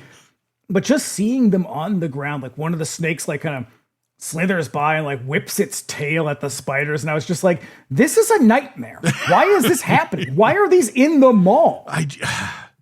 Because why are these things that people buy? You remember they had that shit in malls. Like I remember there was a pet store at the Newington Mall, which is an even bigger bummer because the Newington Mall was a fucking ghost town, and they had a tank of fish that had fucking real piranhas in it. Don't need them. Don't need them. Don't need it. I mean, what do you feed them? Human flesh. Probably. Yeah. But how much of that do you have? A whole body, presumably, but... Yeah. When it can't find her, the killbot rolls back out into the mall, and she climbs out from under the sad dogs. As she's leaving, someone off camera throws a cat at her, causing her to scream. Just for some reason. So along comes the killbot again. This time she runs and gives the killbot the slip by dangling off the side of the mezzanine. She loses her grip. This scene goes on way too fucking long. They're padding the runtime so hard. However, and she falls several floors below, landing on a kiosk tent. Squishy luggage. There's piles of squishy luggage. Hurt, she drags herself to shelter in a paint store and gets a real weird idea when she remembers the road flare. She's like, hey, that shit's flammable. Alice, guys, is paint flammable? The answer is yes. Apparently. But what I love about this moment, so as one would expect, the deal is if you are going to film at a place like this, it's like, yes, but if you damage anything, you either have to fix it or pay for it. Oh, the insurance premiums on this fucking thing must have been crazy. And so this is why I love this scene, because she's just taking the paint and pouring it all in this one spot on the floor. Yeah. And it's clear that they over at some they didn't want to soundstage. clean it. Yeah, they didn't want to have to clean anything up. So they're like, just put it in this spot right here. So you'll pay for these 4 squares. So she busily pops the lid off, splatters it on the floor along with some shit like acetone, and lures the killbot in. It crashes through the window and gets all stuck up in the slippery paint. And much like the mirrors, this is all it takes. Unable to move, it's stuck in the store when Allison throws the flare in, causing the entire store to fucking explode. And this is where she comes out, and her hair is enormous. It is like a majestic lion's mane. She limps away and is overjoyed to find that Ferdy is still alive, only slightly injured from being thrown to the ground. And Ferdy is poured into these khakis. That was the style at the time. It's true. You tie it on your belt. They embrace, crane shot away, and then we get a Predator-style freeze-frame credit sequence. We really do. Yep. And then what a way to end a movie. I know, but also continuing in my weird names in the credit series, the movie's accountant is a guy named Waldo Brain, and there's also a special thanks credit to gasoline. Just gasoline, like the liquid. Yep. Okay. Yep. Also, post credits, there's a 4th killbot rolls up to thank you for watching this ridiculous movie. Ridiculous indeed. This movie's pace is fucking breakneck. Even though until the end, where you're like, okay. Even when it starts to feel like, all right, let's fucking wrap this shit up. How long's it been? 60 minutes? Yeah. They gotta stretch. Like, what were the other 15 minutes? I know, if they felt like the movie was a little fucking long in the tooth at like 95 minutes long. All right, so this is a tough one because I love this movie. I find it incredibly comforting. Does this movie hold up? Not in the least. I recognize that it is wildly sexist. It promotes some of the worst aspects of 80s horror, and I guess just 80s genre film in general, namely the objectification of women. It is a particular flavor that I think becomes way more prominent from this point on until like the 90s, when sort of horror kind of cools a little bit. It's very like Vice Cops, like the sequels to Revenge of the Nerds, where it's like women are sexy and they're here for us to leer at them. It's like babes on skis and bikinis. Exactly. It's that. But like, even if you set that shit aside, and we shouldn't, but even if you do, it's still such an incredibly dated movie. Like, you don't have much to begin with. I cannot imagine that like once our generation dies, we take this movie with us. Like there's nobody watching this movie today who's like 25 years old who goes, oh man, shopping mall fucking rules. Yeah. Anyone under 35 is just sort of like, why are they all at the mall? I only go there when I need to get my tires changed. Why are they all fucking 10 feet from one another? The mall. Is this an orgy at the furniture store? And that is a question none of us can ever answer. we don't. It's because it's right on the line. We don't have the emotional programming for it. But like the technological aspects of the movie are really kind of laughable. The one thing that I think this movie is way more fun to talk about than it is to watch. Yeah. But the one thing that I did really, really enjoy is I think the robot design is super fucking cool. And mostly from a filmmaker sort of like dork aspect, because like they built these things, and one, like, I think one of them was remote controlled and the others just kind of were like meant to sit there, but I think that it looks cool. It's very funny. There's some very silly performances, but it's a little fucking tedious for sure. And let's say capital P problematic.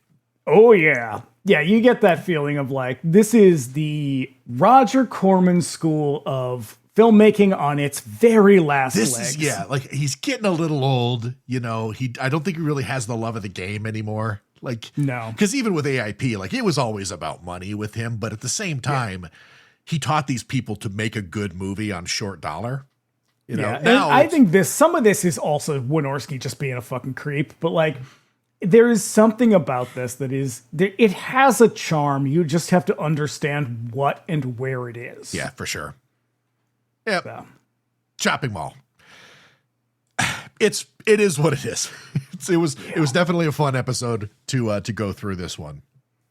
Woo. All right. But all right. So what's next? Where's the next destination?